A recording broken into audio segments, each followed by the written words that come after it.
the questions didn't begin over the last 2 weeks. They began from last Wednesday.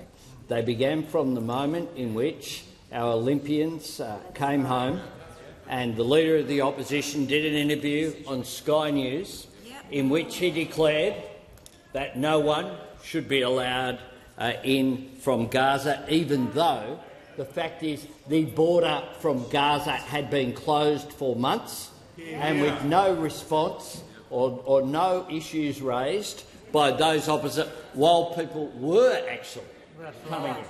They waited until people weren't coming in and the border was closed. So there the Leader of the Opposition was at the home of the Olympians coming home. Should have been a moment of national unity. He chose division once again.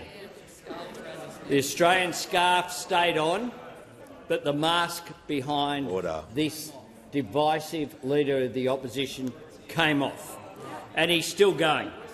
On Monday, he asked about terrorist visas.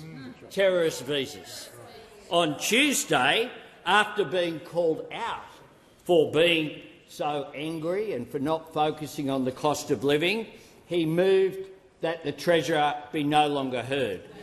And yesterday, he gagged himself by not asking a single question in question time, but having others ask questions, fed up to them, including like the ones today, which seem to suggest somehow that I'm responsible for who's in Qatar. I'll tell you who's in Qatar, who I wouldn't allow in Qatar. That's the Hamas leadership. I would not allow in Australia. That is what I would do. Now, yesterday, every day, members on my left will cease interjecting. They've been out there talking about Abul Rizvi, a former Deputy Secretary at the Department of Immigration. He had this to say. The Leader of the Opposition, talking about the Leader of the Opposition, is the guy who allowed the biggest labour trafficking scam in Australian history and at the same time made massive cuts to immigration compliance funding, a labour trafficker's dream.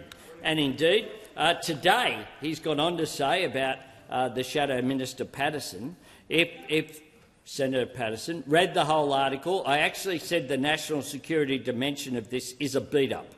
The checks these people go through are extensive, so to suggest there is a national security risk here is a complete beat-up. Prime Minister's there is no evidence that the government recklessly issued